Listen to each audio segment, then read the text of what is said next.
Hi everyone, Aaron here for Zollotech, and iOS 15.4 Beta 3 has been out for a few days. I've been using it full time on my iPhone 13 Pro Max and wanted to share the overall experience with you. Not only based off my experience, but based off your experience based on the YouTube community poll. So at the time of this video, there's over 11,000 votes and 161 comments. So I took all of those comments, I've read all of them, and then compiled a list of the things that we can experience within this particular update, whether that be good or bad. Now, the first thing is my experience overall has actually been pretty good as far as performance and ProMotion and things like that with smoothness on the latest devices. So I really haven't seen any issues with that. I haven't had any crashes or reboots or anything like that. And I've also had pretty good cellular connectivity. You'll see right now I'm on 5G UC, and switching between that and 5G seems to be pretty good. If we take a look at speed test here, you'll see my overall speeds are pretty good. I am in the middle of nowhere kind of, but we'll go to speed test and let's see what we get. So we'll hit go, and cellular connectivity switching has been much better in this particular update. It was improved before, but now it's even better. So you'll see I'm almost, well, I'm 530 to 550 megabits per second, even a little bit higher than that for download. We'll give it just a moment to upload. We're almost hitting 600 at this point, so 585, and then about 27 megabits per second up, give or take, so it's actually quite good. This is a sub-6 version of 5G. It's quite good. So no issues there, and I haven't had any switching. Switching with Wi-Fi and everything else seems to be good as well. Now, I know some people had some issues with Wi-Fi. That seems to be dependent on the modem, or the router that you're using rather, and it doesn't seem to be an issue for me. But if you do have issues, I would look for a router update, as I've seen a few different odd issues, typically on things like Cisco or Linksys. But either way, check for an update there if you haven't already.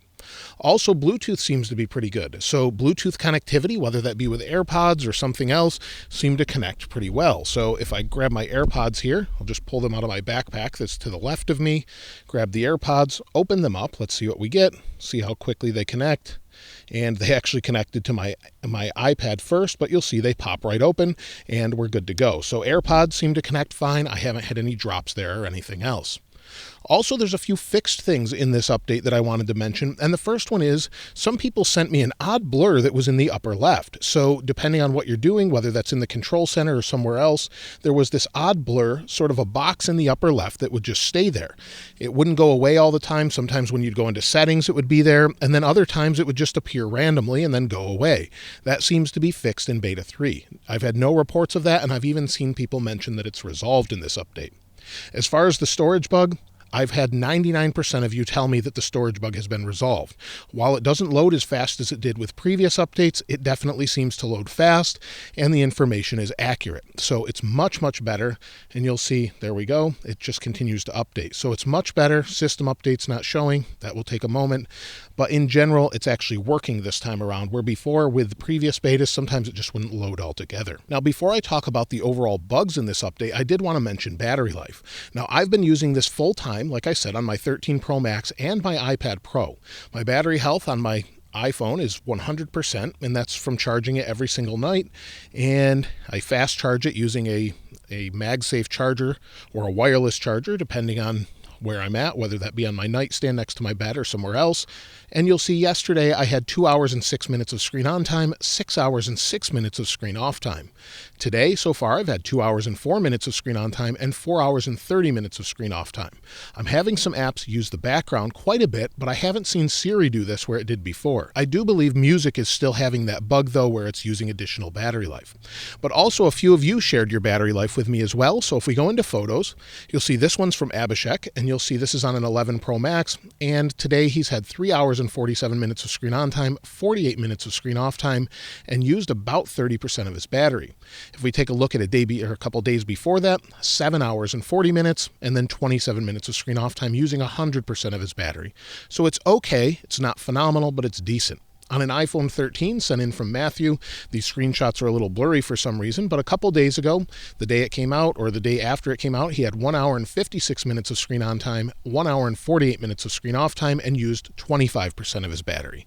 So, like I said, it varies greatly depending on device. This is actually quite good. You'll see here 4 hours and 28 minutes, 1 hour and 17 minutes, and used about 30% of his battery. The iPad, though, is a different story. So on the iPad, I've had a really terrible experience with battery. Smoothness and everything else seems to be fine. But when we go into the battery, we'll give it just a moment here, and you'll see it says it was last charged Thursday at 2:02 a.m. That's actually not accurate at all, since it was charged before that and after that.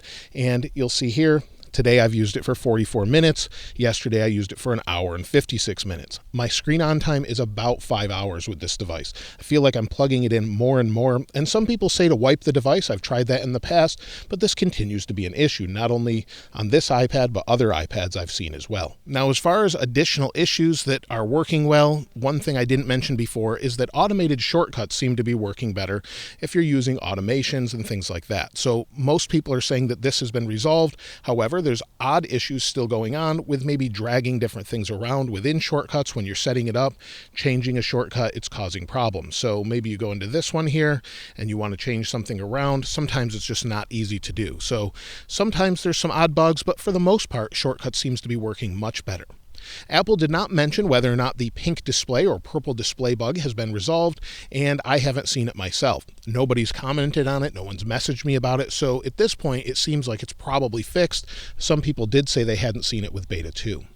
Again, that music bug seems to be a continued ongoing issue where music is regularly causing additional CPU usage and in turn causing a lot of battery drain. So when you're playing music that's not downloaded and it's streaming, well, that can cause a problem. If it's downloaded, it takes care of that problem. So if you're listening to the same music over and over, I would suggest downloading it for now until it's fully resolved. As far as Apple CarPlay, I've seen other people say that they continue to have issues, and on Reddit, someone was able to use CarPlay, but not until they rebooted their device. So they'd plug it in, then they'd have to reboot in order to get it to work properly. I've seen ongoing issues, and it doesn't seem to be the manufacturer. Apple, for some reason, changed something, and it's causing a lot of problems. There's also some mention of lag and slowdown. Now, that could be on certain devices that are a little bit older. This is an iPhone 10, or it could be on other devices, but there's slowdown from time to time. Some people are seeing with lag, and there's not a whole lot of mentions of lockups, but there are quite a few mentions of apps crashing. So that could be random apps, ESPN, other apps as well, where they would just be in that app and it would completely crash depending on what you're doing. Typical Apple apps don't seem to have that problem, but third-party apps may need to be updated in order for that to work properly again. Spotlight is not showing contacts for some people, so if you're using Spotlight to search for contacts, it seems to be an issue for some. There's also an odd issue when you're using Handoff. Maybe you're playing music and you want to AirPlay or Handoff to a HomePod or something else where it just sometimes doesn't work. You can send that to a different device and it doesn't seem to work. However, I've noticed this personally trying to send Mac audio over to HomePods that are paired, that are sort of in a stereo pair. I haven't been able to get that to work with the recent public update, so maybe there's something that they changed that's going on there. One other thing to mention is someone did say that their VPNs are not working again. We saw this in the past. I would maybe try and turn off Private Relay and see if that resolves it within your settings. Otherwise, it seems to be okay for most people. Like I said before, performance is good, whether that be on this device or others, but I did want to share with you the Geekbench scores, as I mentioned before, where in Geekbench 5, I ran this again just before filming this video, and I have 1,739 for single-core, 4,778 for multi-core. If we go to the history, we'll take a look at that. You can see today, on February 18th, versus the previous time, we have a higher single-core on both not only this, but Beta 2, which was February 8th, and we also have a higher multi-core on both. So after using this for a few days, the score increased like I would expect. And let me share with you a couple other devices here, just so you get an idea of what they are. And so I have the iPhone 10 on the left and the iPhone 11 on the right, and you can see these scores. I just wanted to share them with you, as I said I would in the What's New video. So that gives you an idea. If yours are anywhere near this, it should be about the same. And if they're within about 100 either direction, it should be doing just fine. One other thing I wanted to mention is Apple stopped signing iOS 15.3. What that means is that it's no longer available to downgrade to. Typically when they do that, it means a new update is going to be coming out very soon.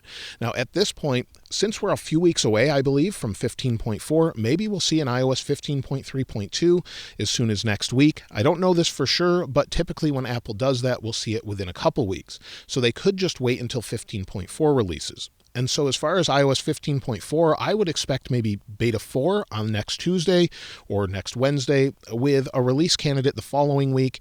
And around the Apple event that's expected on March 8th, I would expect a final release. Now, of course, this could change. They could release it earlier than that or even later, but typically that's what Apple does. So I'm waiting to see if they're going to put out a new little update with security updates and bug fixes, such as 15.3.2 or not. So we'll have to wait and see what they do with that. But I expect the final release of 15.4 in the second week of March at this point, unless Apple says otherwise. Now, as far as anything else, well, that seems to be everything in this update. I did do a more new features video the other day, but I also wanted to share with you the YouTube community poll. And I wanted to do this a little bit different. I started doing these polls years ago. Some others have taken the idea and used it as well. And so I wanted to change this up a little bit and read some of the comments in a little bit more personal way and maybe talk to you directly if you had questions and more in future videos. But let's take a look at the poll and then we'll talk about some of the comments. So you'll see here, 20% of you now are on iOS 15.4 Beta 3, 69% of you are on 15.3.1, 2% of you are on 14.8.1, 1% are on 13.7 or older, and 8% of you are using Android. So thanks to everyone who voted and commented. It really helps us get a great idea of what the overall experience is like within this update. Now, I wanted to talk to you a little bit more personally this time around and maybe change up the follow-up videos just for something a little bit different since we're outside. So I have 5 or 10 comments on my iPad right below here, and we'll read off a few of those, and I'll respond if there's any questions and things like that, especially in future videos if we want to do that. Now, the first comment is from James Rigo, or Riggett. I'm not sure how to pronounce that, but I apologize. Running iOS 15.4 Beta 3 on my iPhone 13 Pro Max and iPad Pro 2021, and so far it's running fairly well. Notice the bug when streaming music for the first time in this release. Makes my phone warm up a bit, and I get the odd music glitch in CarPlay. Very impressed with universal control, though. And that's one of the things I've been waiting for since the announcement of iOS 15 and macOS 12, and finally it'll be coming to all of our devices probably in a few weeks. Renell Butler said, running iOS 15.4 Beta 3 in my XS Max, no bugs to report. When I downloaded it over the air, I had started to see battery drainage. But what I did was erase the phone, saved a backup first, and rebooted from the saved backup. I found out that by doing so, it fixed the problem and gave me 3 to 4 gigabytes back on my iPhone storage capacity, not iCloud storage. By doing this, it helps. I even did it on my iPad Pro M1 2021. I hope this helps.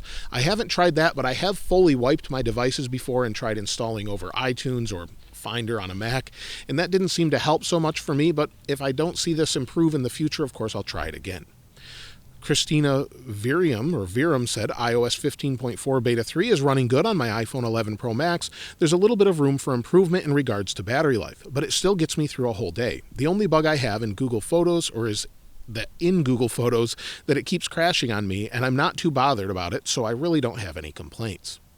Paul Turner said, on my iPhone 11 Pro, iOS 15.4 Beta 3, so far so good. My automated shortcuts finally started working again, which hadn't worked since iOS 14. Battery life is no better or worse than the previous betas. However, time will tell. And I mentioned this particular issue earlier, where shortcuts is definitely seeming to perform better this time around. There's also a small change where it will allow you to input things for Facebook Messenger, although I wasn't able to find that, and I didn't mention in my sort of what's new or more new features videos either. The Aviator 7 says, wait, Beta 3 is already out, Beta 2 isn't even public yet. And I actually had a video on that, so hopefully if you're subscribed and you have notifications on, you'll actually see those updates. And sometimes people are telling me they're not seeing those in my feed for some reason, in my subscriber feed or just in my regular channel feed. However, it should be there, and I have a video all about it with even additional features and more. Noah Messer says, it's been pretty good for me on my iPhone 13 Pro Max and my 12.9-inch iPad Pro from 2020. Performance and battery are good. The only issue I'm having is trying to connect either my phone or my iPhone or my iPad audio to my HomePod minis, and when they are connected, there are all sorts of audio issues. The audio keeps abruptly cutting in and out, and it's really annoying. I actually noticed this issue on Beta 2, and it's still here on Beta 3. Hopefully, Apple will fix this by the RC or final release of iOS 15.4. I did submit feedback on this to Apple and love your videos, and thank you. And I have the exact same issue. When I go to AirPlay, I thought it was just me at first, and then I saw this comment, and you actually sent me some of that information and some screenshots, and I appreciate that. So I actually found this exact same issue when I go to AirPlay or sort of dump that audio over to a HomePod. It doesn't seem to work properly, so it's really annoying, and I'm sure it'll be fixed, but again, we'll have to submit feedback and wait for them to do that. Jeremy DeBose says, 13 Pro Max and 2018 iPad Pro. No major issues. Battery is not as good as 15.3 was, 8 to 10 hours versus 10 to 12. No resprings, and only a couple times where the phone froze for a few seconds. If I could only get my AirPods to stop connecting while in the case. I haven't seen that, but I have had a few people message me. I think it's really hit or miss, so maybe try unpairing them, repair them, and hopefully it resolves the issue, or it may take an update in the future with Beta 4 or beyond.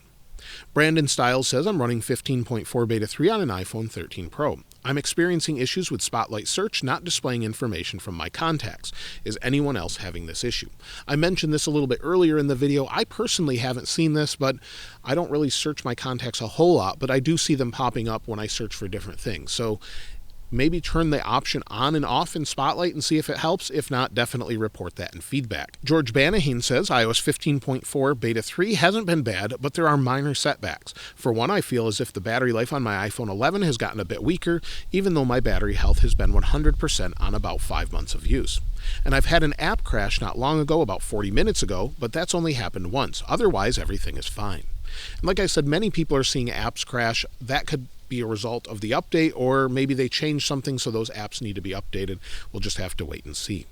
Joe Jenkins says, I'm running iOS 15.4 Beta 3 on an iPhone 12. Performance is good so far, and battery life is good as well. The only issue I'm having is my widget stacks are not working properly. It's not rotating like it should. Otherwise, everything else is running smooth. So I haven't seen that myself, but I have had them rotate to a point where I don't want them to. I'll remove that, turn it off, and then I see it again on another device where it constantly rotates even though that option is off. I don't want it to switch automatically, but it does sometimes. Philip Watts said, I'm running iOS 15.4 Beta 3, and the performance is all right, and battery has been good on my 12 Pro Max. And so with this update, if many of you are wondering if you should try out 15.4 Beta 3, or maybe just betas in general, this one's pretty stable, but I would just warn you that if you don't have a backup and don't know how to revert back to a public version, maybe you want to hold off, or if you're just trying to solve bugs in battery life, definitely don't try out a beta for that reason, as they will generally have bugs, and that's what they're all about, figuring out what the issues are, since there's millions of devices out there, and we all have a slightly different set of apps and different experience overall. Now, I'd love to hear from you in the comments below whether or not you found any additional features and whether or not you like this sort of video where I'm on camera during the comments, or maybe something else you'd love to see in these follow-up videos. I kind of use these as a time to try some different ideas and see if they work for you, or work for all of us really, and see how they are overall. But let me know what you think about that in the comments below, and of course if you'd like to get your hands on this wallpaper, I'll link it in the description like I normally do. I'm using an iPhone, so the front-facing camera is not in the normal spot, but if you want to get this wallpaper, like I said, I'll link it below. If you haven't subscribed already though, please subscribe, and if you enjoyed the video, please give it a like. As always, thanks for watching. This is Aaron. I'll see you next time.